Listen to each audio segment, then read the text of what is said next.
Hey, Loren. Hi, Kelsey. How are you? I am fabulous. How are you? Doing great. It's been quite a morning, a rushed morning. Well, here we are, another episode of Campus Confidential. Actually, last episode of this season. That's right. Yeah. We need like a little, there should be, I don't know, horns, something. Maybe Corey can splice some things in there for us that makes it exciting. And wow.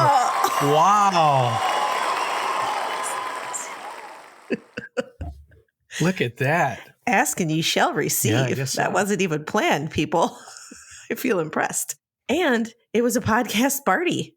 It was to another level. So we had two guests, I guess we would say, and a fellow co-host guest. So why don't you tell our listeners who all the people were? Yeah, this is going to take me a minute, so you got to hang on. There's three people, right? So I believe in you. All three of them have something in common. That is their involvement with the Institute for Shipboard Education, or Semester at Sea, as we sometimes know it on our campuses. They're all, however, accomplished leaders with leadership perspectives shaped by global engagement. Let me just say quickly too that Semester at Sea is basically a semester on a ship rather than in another country abroad. They cover, 20,000 miles over 100 days or so of travel. They visit 10 countries, 3 or 4 continents during this semester. Students go, there are faculty and staff on board, and lifelong learners, I learned. So, adult learners. So there's still a chance. There's still a chance. I also, and you maybe have this in your notes, but didn't they say there was like 500 students? Yeah, like 500. Yeah, a lot of students. That blew my mind. It's a small college right there on the ship. Yeah, exactly. Yeah. They earn credit. They, immerse themselves in culture, so they're not just reading about it, and they're going to all the places that they're learning about, which is cool. So Scott Marshall, the guest/host, is a longtime higher education leader. He's currently the president and CEO of the Institute for Shipboard Education. He's been there about, I think, 7 years, formerly 20 plus years as a faculty member, dean, vice provost, academic leader at Colorado State University, Portland State, University of Oregon early in his career, and I think has been on 3 voyages and, of course, is responsible for the whole institute today. I should say that you mentioned the podcast hosting. He also hosts a podcast called As Unexpected. It's a podcast with leaders who describe what they've done when things do not go as planned, when things go unplanned. So I think that's worth our listeners tuning into as well. Our second guest was Dr. Akirah Armstrong Bradley. She is the Vice Chancellor for Student Affairs at UC Santa Cruz since 2022. Formerly was at the University of Colorado Boulder, had multiple roles there, culminating in Vice Chancellor for Student Affairs. Experience at the University of Vermont, University of California, Berkeley, like you. Just chaired the National Conference for NASPA and is on the board of directors for NASPA. She's taken, I think she said 3 voyages, and then has her bachelor's from Mansfield University, master's from UVM, Vermont, and a doctorate in educational leadership from UC Davis.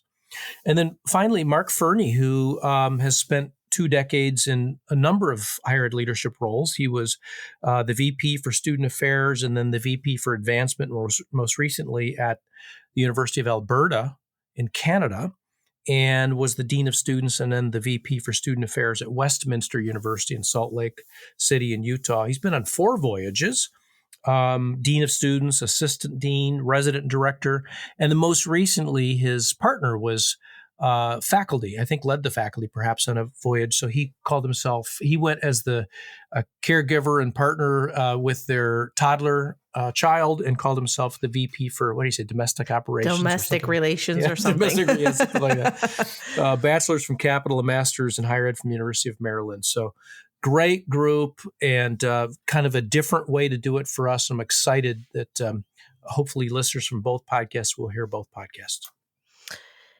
Yeah, it was great. And Akirah and I our time at UC Berkeley overlapped. So it was wonderful to reconnect with her and see how life has unfolded for her in a number of ways. But I just think their leadership journey, the impact that semester at sea, and I guess I would relate it to the impact of something when you make a courageous choice to do something that feels like a stretch, what that does for you and your leadership in that moment and beyond seems to be something that plays out in our conversations. Yeah, you just said courage, and I think they talked about courage and the courage it takes to even apply to be what Scott called staculty, the mashup of staff and faculty and how they work as a team because they're all sort of playing multiple roles. But the courage it takes to just sign up to be staculty on something that is so unusual, so unique, and although there are resources, you have to wear a lot of hats on these ships with this small college. So that takes courage for sure. Yeah. Well, let's have the listeners listen in and see what maybe they can take away.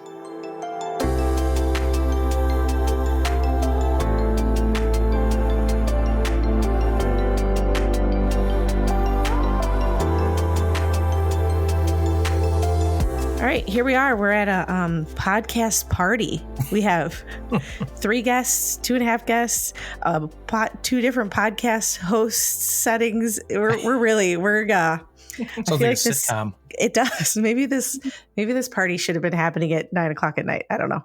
In our pajamas, that would have been a whole different experience for the video there, Scott. I don't know. So, because we are such a large group, I want to just start with a question, and let's set the stage just a little bit, Loren. We got an email from a person, can't remember the individual's name, but saying, "Hey, Scott Marshall does a podcast. Would you like to partner with him?" We were like, maybe. Interesting. We like that. So we had the opportunity to meet Scott Marshall, who's with Semester at Sea, as well as Unexpected. And as we started to have conversation, we knew some of the same people. We were very interested in where the impact Semester at Sea has on leadership, especially in today's current environment. And I would say have a lot in common in terms of our outlook and perspectives on learning and experience and leadership. So this not yet done before, at least for us, podcast party with 2 podcasts and 1 recording just came to be. So we're in the middle. For us, this is actually the last episode of our season, and it is a season on kind of leadership chapters. We believe there's different chapters in our lives, both from a leadership and personal perspective. And so I want to start this conversation. And Akirah, I'd like to start with you. Like, what chapter in your life or moment in your life was happening when you decided to become part of the Semester at Sea group, family? I don't know. Yeah, I mean, maybe it was my Eat, Pray, Love chapter, but I love that so much. I was coming right out of grad school when I first joined into the Semester at Sea family, because my first voyage was 2007. So taking it way back, fall 2007.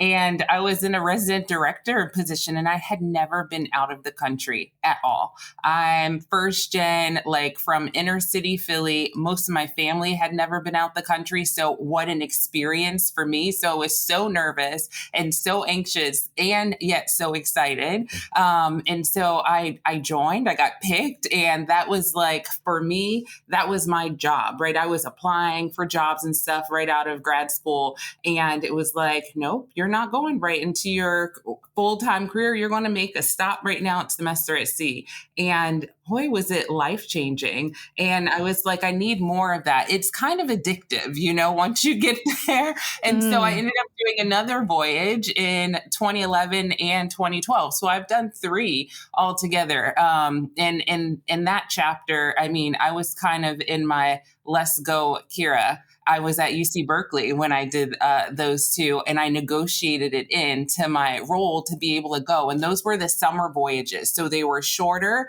and I was able to actually convince my supervisor that this opportunity was going to be one that I was going to be able to bring stuff back to the workplace. And it was absolutely true, from a leadership place, from a professional development place, but also from the ability to meet others who are working in universities across the nation and learn how they're doing their job, learn their philosophies that they bring to work, and also learn some of the things that various universities are doing. And so it kind of felt like a very long conference that I was on to when you get the family reunion sort of aspect of a student affairs conference. But it was a brilliant moment for me. And I still have right over there my semester at Sea booklet from 2007. It's falling apart, but I have it on my shelf and I bring it out when I'm in meetings with my students. And we go over like some of the great times that we had and the lessons that we learned. So it was an amazing time for me. Well, Scott, there's your commercial for semester at sea. It's a wrap right there. Are we done?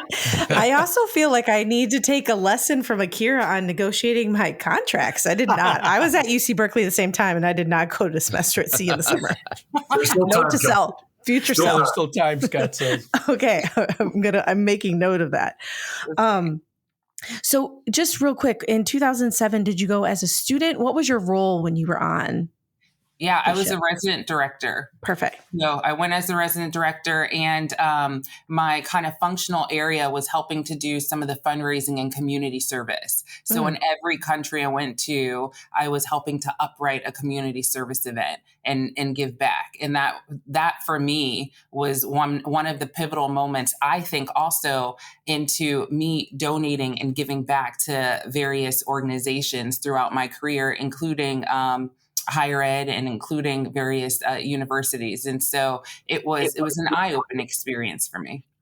That's amazing. It gives me goosebumps.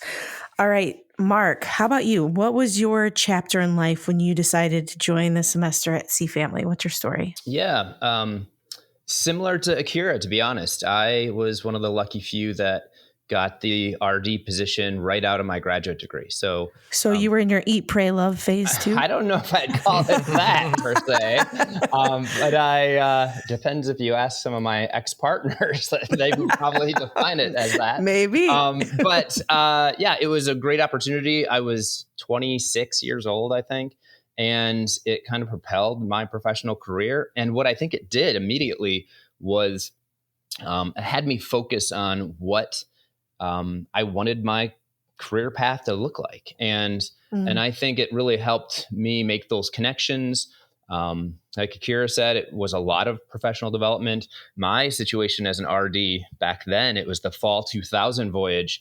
And my kind of collateral position, in addition to being the RD, was I worked with a group of students at the time, what they were called ambassadors.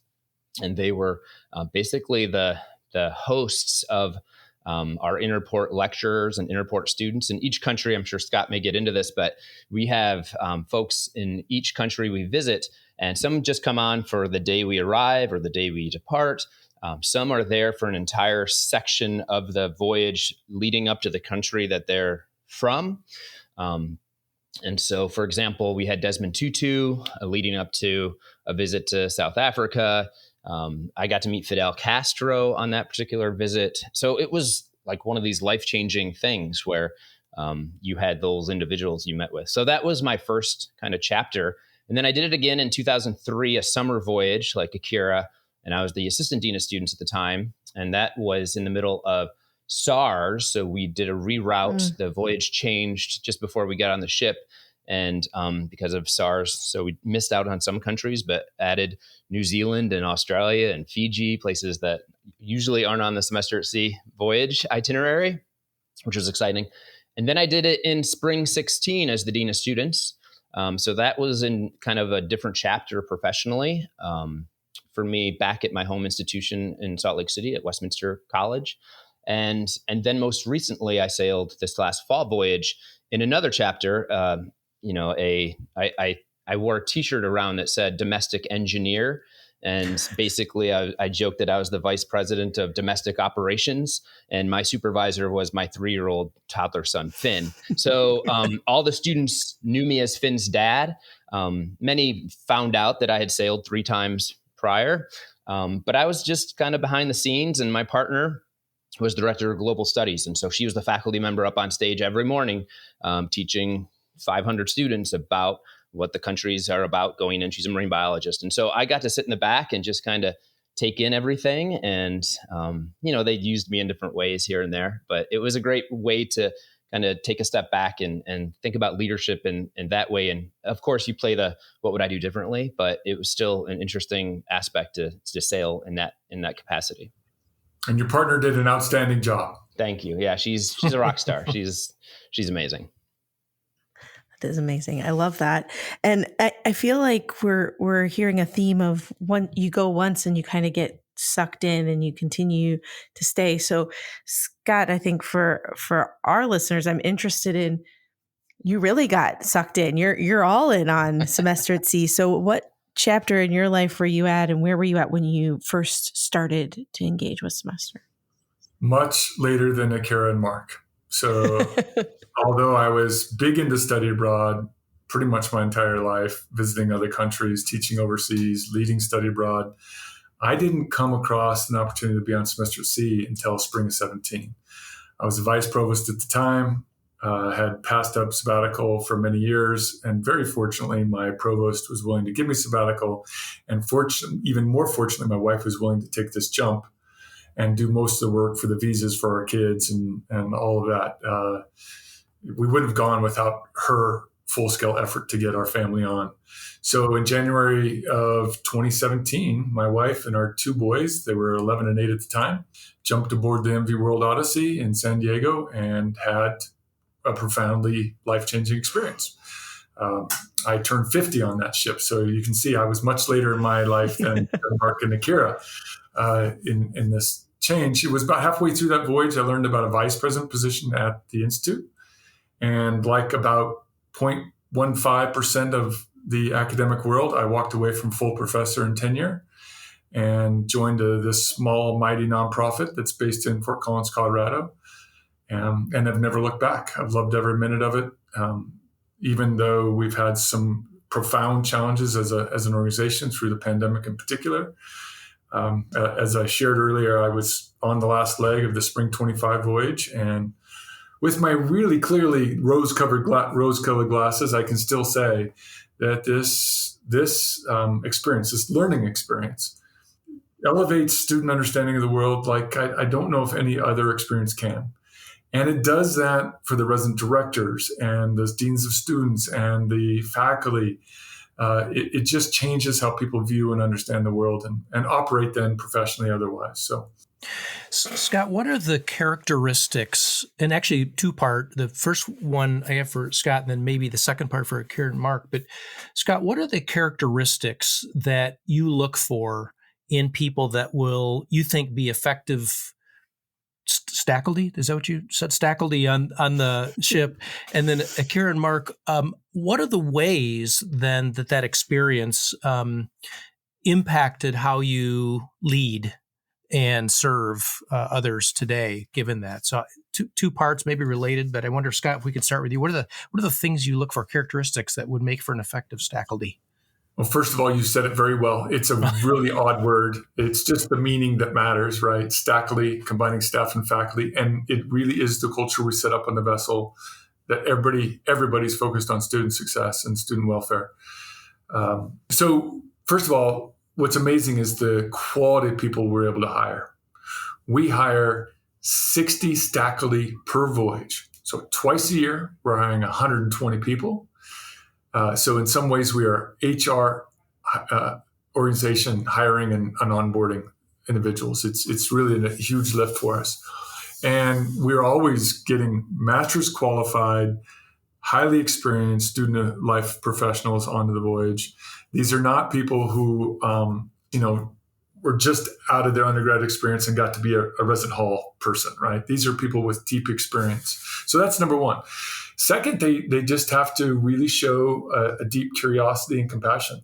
The courage is already there, like a little ounce of it. Like Akirah, I loved how you said, I was like so nervous, right? But underlying that had to be this sense of courage that existed that maybe didn't even know you had, but you had it.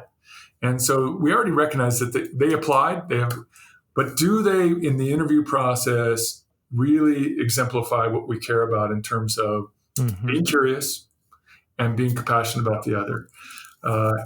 The last thing I would say is we really want the student life team on board to represent the community on board. And so that is always about composition of the team. And then they get collateral. So we hope that they bring some background in what collateral we need. The collaterals that Akirah and Mark had when their voyages, we don't necessarily have those anymore. We have a collateral around spirituality and religion. Like we need to surface that and allow everyone to express that as an example. So if they have some grounding in that, that's really helpful to the voyage community as well. Very good. Akirah, Mark, ways that experience might have impacted when you observe your own leading and serving, the ways, what we might notice or you might notice? I think for me, as I'm thinking about that question, I think about my current leadership style in coming to it with joy, authenticity, compassion, and a sense of deliberateness. And I think all four of those things stem back to Semester at Sea and in a variety of ways. And the authenticity and the joy piece ran through the veins, I feel like, of everyone on the ship and everything that we did. And especially in student life, when you think about some of the traditions that happen on Semester at Sea, and when you go on social media or Facebook or Instagram and a voyage is going on and you remember somebody kissing that fish, or you remember right, everyone coming through the hall banging the pots and pans, and so I mean it is that sort of excitement, right, that I think lives on even in my leadership now. And the deliberateness is on one of my summer voyages. I was assistant dean of student conduct, and so a lot of my job was around making decisions, very quick decisions that impact the safety and welfare of the students. And so that is a challenging job to do on a land campus. But when you are sailing in the middle of the ocean and you have to make quick decisions around a student challenge or an issue that's coming up, and sometimes calling back to the home office to figure those things out, you need to be able to go and also trust your gut, right? And so I've learned that throughout my time. And throughout my time, I've been in the conduct office, I've been dean of students, now as a vice chancellor. I mean, and I think even in leading through a pandemic that we had, that was my first vice chancellor position. I pulled from that. I pulled from some of those Semester at Sea nuggets. And so, I mean, there's so many moments for me of my current leadership that weaves through my experience at Semester at Sea. To Akirah's point, the thing that changed me is when I certainly tried to do this, but every time I sailed, I would make sure I would make it a point on my home institutions to reach out to the study abroad office on my campus, to be working closely with those students of mine that come back from a study abroad. So I don't just do hey, how was your study abroad experience last semester? And just brush it off like so many people do. And I would sit down, I would take them to lunch. I would say, tell me all, I want to know everything. And so that I think was a game changer, especially as someone at a higher level position of a VP or dean of students that the undergrads don't always get besides the study abroad office. Yeah, that's a great reflection on how it's impacted your leadership, your familiarity, even more than that. I mean, I lived in Mexico for a year. I lived in Europe for 6 months, and it was hard to give voice to how that changed me. And what I hear you talking about is, as a campus leader or a community leader or family leader, that you're creating space for somebody to sort of fumble through what it meant a little bit and make sense of it, right? So that's a really profound thing to gift, really, to give somebody who's had that experience. If I could offer one frame for what I've heard Akirah and Mark say, and they can correct me if I'm framing it inappropriately, but I think one of the things anybody who's sailing Semester at Sea comes away with is the criticality of community to deal with things that go awry that you have to deal with. And that is the heart of the podcast I do, As Unexpected, that it's in community that we can find our way through the difficult times. It's not an isolated thing. And when you have a concept like staculty, when you have a shipboard community, when you have the right kind of people as a team, you can find your way through it. And people don't necessarily grow up understanding that. But you go on a voyage like this, it's very difficult to walk away without that deep understanding and lived it. So the power of community in dealing with the challenges we all face through our careers. I heard the other day I was talking with someone, and I heard them say the power of community gives you strength you never knew you had. I was like, yes, I feel that. So it makes me, I think about kind of chapters in life, and there's a lot of hard chapters, and I think we might be maybe in one as a collective society. So, Akirah, what is a hard chapter in your life, and how has your leadership, semester at sea or otherwise, but how has your values of leadership helped you through a hard chapter? What was it like? What did you do? How did you move? Yeah. I think one of, for me, the most challenging chapters, I'll call it the pandemic era, if you will, was a challenging chapter for me. And at the time of the pandemic, I was the Vice Chancellor of Student Affairs at the University of Colorado Boulder. And I was also pregnant with my first baby. And so the pandemic kind of hits, and everybody's losing it, and we're trying to figure out what this means, and sending students home, and then I'm home and worried about myself and my baby. And so balancing who I am moving through this pandemic and work, and all of the needs from, the 40,000 students that are on our campus, and the needs from staff and faculty. And then my wife's needs, right? Like for me, it was a combination of, are we going to get through this? And it was one of, I think, the most challenging chapters as I just think about my time in higher ed, and think about my time in life, right? And for me, getting through it, there was a balance, yes, of colleagues. There was a balance of family.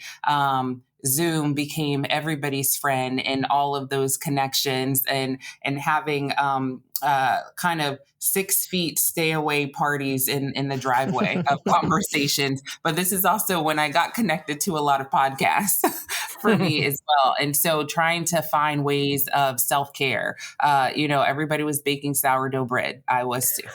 So I was in the kitchen a lot. And that was for me balance in terms of leadership. And I think that's a key quality that we have to sort our way through often when you're in these jobs and there's so many things that's coming your way, is how are you balancing everything you're doing? And that's the only way I was able to get through. I think compartmentalizing some things and learning, although everybody can be on Zoom and people have been invited into my living room, there's times where I just have to press pause and do a little bit of self-care. And so those were my moments of leaning into me to ensure that me and my pregnant self and my soon-to-be baby, now 4-year-old, walking around in the world, we're going to be okay. Mm-hmm, mm-hmm. How about you, Mark? How about hardest chapter for you, and how all those skills came together? So I sailed in 2016, and the spring voyage. So it was during that election campaign, but before the election of 2016. And so there are lots of conversations on the ship, but a lot of it at that time, it seemed a bit preposterous that Trump would get the nomination and then end up being our president. And so I think there are conversations about how that was going to change higher ed, but we didn't take them as seriously as we did. And so I think moving back to a land-based campus, having the election, it helped me think about what my international experience brought to conversations on my home institution with faculty, with staff, with students, with parents. And for a lot of individuals, I mean, Scott probably knows these percentages off the top of his head, but the number of people who leave the United States or Canada, Mexico, and travel the world is not the number that we always think it is, especially when you live and have an experience like Akirah and I have had, where you go multiple times on the ship around the world. And so I tried to use that experience in a way to ground my conversations and be reminded that I'm not dealing with the folks on semester at sea who eat, sleep, drink, breathe international education, and perhaps have a different lens of how they may look at politics or look at an American election per se. And so that helped me certainly in some of the, I think, difficult times that were happening on campuses pre-pandemic, just with what was happening with higher ed and changes with Title IX and changes with legislation. And so it's been interesting to see what's happened in the last couple of years politically around the world, and to have that experience, I think, has helped ground me on my land-based campuses to have conversations that are sometimes challenging, and to make sure that, one of the things that we talk about a lot on Semester at Sea is we have these reflection moments after the end of each port, where there's small groups of students that have a faculty or staff lead to kind of reflect on what that experience was, what surprises, and then that, I think, forms a lot of interesting dialogues and events and conversations about the world that maybe don't always take place in as many home campuses as we think. And so that certainly has been an interesting thing as well. And then finally, I think I was reminded, as I was thinking about this podcast and some challenges or struggles, I had this moment that was frozen in time where I was working with our study abroad office, and I don't think the individual is still there, so I can kind of talk about it. But she was just pushing back on me because we had this long winter break, right? And at a small institution, we would often have our international students go to faculty and staff homes over the winter break sometimes when we would close our residence halls. I'm not sure if that's still happening, but I just wanted to have some events between December 15th and January 2nd, just so that our international students could have a potluck or watch a movie together. And I was trying to put together the schedule. And at one point, she and I just got in this conversation in this meeting, and she finally just said, "Mark, not everyone loves Westminster and wants to work at Westminster as much as you love these students and love this job. Like, we have our family." And it was at first I was like, oh my gosh, I was a vice president, but then I applaud her because she was finding where that balance is and where she needed to recharge her energy. And I was so focused on the experience of the students that sometimes I would get lost in my own need to take care of myself. And so when you have a partner, that certainly helps you balance that. And when you have a toddler, he reminds me of that almost every day. And now he's at the point where he was like, "Daddy, get off your phone." And I was like, okay, all right. So we're at that point in toddlerhood. He's a three-nager, as they say. So I think those types of experiences are really helpful as leaders for you to be reminded and kind of be in check with what the needs are, not just of your students, but of your fellow colleagues and your family, is when it comes to finding that balance. Let me ask a follow-up if I could. And this is not intended to be political, but rather an observation of maybe how things are right now. And you were maybe alluding to this, but I would observe this moment as challenging for sure in higher education and society, but almost more inward looking, right? A U.S.-centric perspective being predominant, or at least being perpetuated. I'm wondering if, maybe Scott, we'll start with you. If you have a suggestion or ideas, Mark kind of took us there a little bit, for campus leaders who want to create conditions for colleagues or students to expand that view a little bit to a more global perspective, and maybe even what other countries' ways of leading and being could teach us that are worth sort of harvesting and bringing back, especially right now. Well, I think that's a pretty difficult question, actually. Yeah. Maybe for me to answer. This is a 2-hour Do you podcast. feel ready for this? Yeah. Well, and, Akirah is on a campus now, and so would have probably more insight, and Mark more recently right in the heart of a campus as well. So giving advice to my adjacent colleagues is a big risk. I would be really careful in doing that. They're the ones in it. I'm next to it, right? So I would be very cautious. So I'll speak to what we've done, because being adjacent also means that you are impacted. I mean, we are offering courses, we're offering community, we're doing student affairs work, we're doing all of that. But the impact is more indirect. And my answer is going to be very silly in how cliche it is, but that is going back to really anchoring in purpose. Like, and then someone's going to say, well, of course, that's what you do. But I got to tell you, what I've witnessed, not just in my sort of industry, but also in higher ed, is how difficult that can be for some people. Yeah. And that's because you can get lost out here. Accreditation is going to be radically shifted. Okay, that's the landscape. Can we come down and see how we are still living into the core purpose of the work? Because we don't know exactly what the impact on accreditation is going to be. You kind of get this executive order and you kind of see that things are going to shift and change. And I continue to remind our team here, what is our core purpose? Within the political climate. I don't mean just the U.S. I mean globally. Globally, yeah. Populist movements are all over the world. Challenge and election cycles are worldwide. We are not unique in this. Truly, take a look. So how do we anchor in our purpose? And again, Akirah and Mark have been living this, and they can describe what this feels like for them. But for sure, our staff are also very committed to the work, but can get lost in the scale can be overwhelming. Yeah. So bringing it back. We're going to continue to do our work. I'll just share. I think purpose, absolutely. And what we've been saying on our campus is, what is our mission?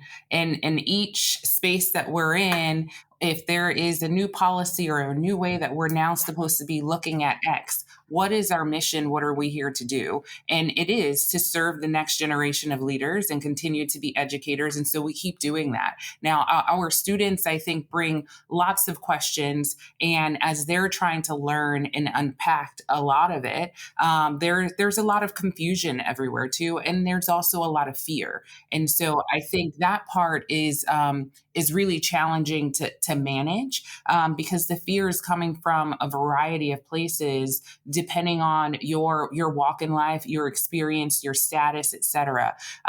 But something that I learned on semester at sea in my 2000 voyage that we always said was same, but different. And we said it all the time. And I've been thinking about that more and more today, because just thinking about humanity, right, and who we are, and that each person that I might walk across and look in the eyes on my campus today may have a different path in life, but so much of what we do is the same. We thought about that when I was in Vietnam, when I was in Egypt, in Croatia, et cetera. Folks are getting up each morning and trying to have the best day, taking care of their family, taking care of their kids, putting meals on the table, going and making a living. And we're all around the world doing that, right? And so thinking about, we're many of us just trying to do the same, and we do it a little different. But at the end of the day, it's about centering humanity. Well, and, thinking about both of your answers, the scale can be overwhelming. And you talked about the simple, which in my mind, I was thinking the simple can be profound. And when it seems overwhelming and the scale is big and the response can be what it's always been, which is human, right? That's what I hear both of you talking about. Just don't overthink the human, the response to the fear, as do the human thing, the community thing, as you've talked about, the real caring kind of thing. So I appreciate that. That's what leadership can be and is and should be. Same, but different. That nails it. Yep. Mm-hmm. And I think this whole idea of how we're just being with others and holding that space is just simple and hard, and how to, because it's easy to center yourself real quick sometimes. And so how do we balance that? Well, when you're afraid, that's right. When you're afraid, that's a human response too. Is like, what do I need to do to not be afraid? But, and leadership is fraught with risk, right? And, and so remembering the human condition, I think, as you're reminding us, as part of leadership, that's feels natural. It's not a complex policy thing you got to figure out. It's just sort of showing up for each other. To your point, Loren, I do remember one of my biggest lessons. I was a grad student at Maryland, and Patty Perillo, who many people probably know that name, VP of Student Affairs at Maryland now, she would walk across campus every day and say hi to everyone without a beat. She still does it, I'm sure, at the campus all these years later. And she used to tell me that when you are working with students, when you're working with anyone, just about every decision is coming from a place of fear, like Loren said, or a place of love. And which way are you going to go, and how do you do that? And so I think about that comment 27 years later all the time, and just think, am I coming to this conversation? Am I having this difficult dialogue out of love, or is this a fearful thing that I'm needing to address? And how do I do that, especially with our vulnerable students who need that support and need that love, because you may be the only person they're getting that love from. And we all have like horror stories of interactions with family supports and what they are doing or not doing to their students, and how they can be resilient and get a college degree is just unbelievable. And so if you can be that person on your campus who can share that love and show that love to your student body, I think that's the most important part you can do right now. Well, thank you all for joining us. We really appreciate it. And of course, it's never enough time. There's always so many things to talk about when it comes to leadership, but really appreciate Akirah, Mark, Scott, Loren for the conversation. Great. Thank you. Thank you. Thank you.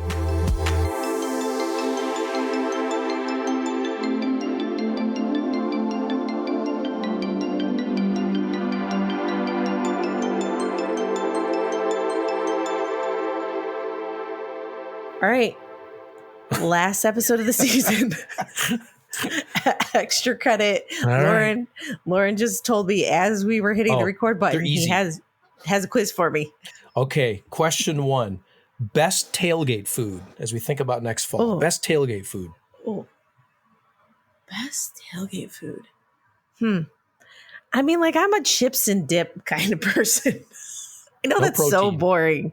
Well, I don't really like hot dogs. It's a problem. Okay. How about you? I'll take a brat, a really nicely grilled brat. Chips and dips, great with me. And whatever your favorite beverage is, we'll leave that unsaid. Yeah. Yeah. Brat and beverage, I'm here for. Anything where if we're at a tailgate and someone has the Blackstone, they're cooking peppers and onions. Yep. Melt. Okay. Best sports tradition. Oh. Any sport, any tradition. I'll have to go with one shining moment after the NCAA tournament right now. That's a deep cut right there. Oh, winning. I was just going to say, anytime the marching band is coming down the street towards the stadium from the band building I love before you go into the game and they're firing up the crowd and they're coming down the street going into the stadium. Love that. Yeah, that's good. I like that too. What's on your lock screen, phone lock screen? Oh, well, let's see. I can show you. I don't know what's going on. I hope it's not Brian and you had to remind yourself. It's not. Isn't that beautiful? I see palm trees. So this is a road that my dad and I walk up when we're in Maui every year. It goes straight uphill for a mile, and then you can see the Pacific Ocean and you can watch whales jump, and we talk about life, walk up the hill and walk back down. Yeah. Well, here's mine. That's South Africa. Oh. Cape Town, looking at the ocean in South Africa when we went there a few years back. Whoop, just disappeared. Beautiful. Okay, last one. School starting before or after Labor Day? What's the right? I think it should be after Labor Day, but it doesn't seem to ever happen. Same. I'm with you.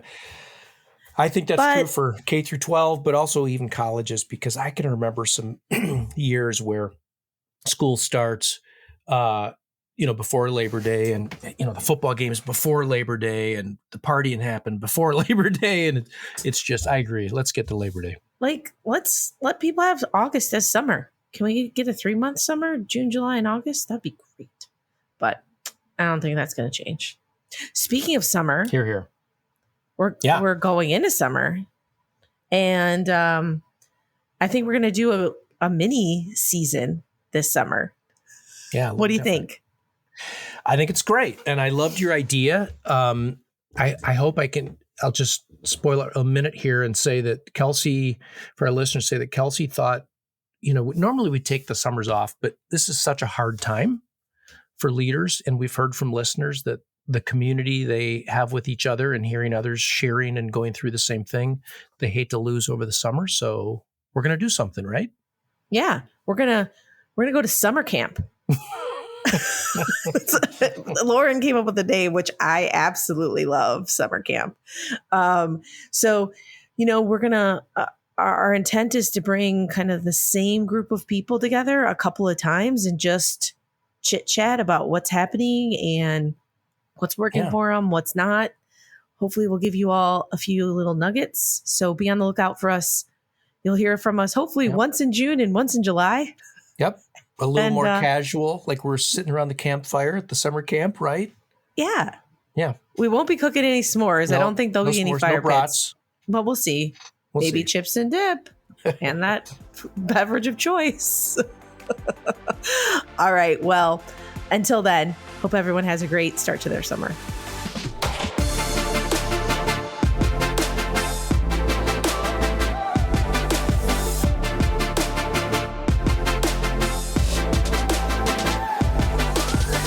Campus Confidential is presented by Compass Group, produced by Corey Inscoe, with your hosts Kelsey Harmon Fenne and Loren Rullman.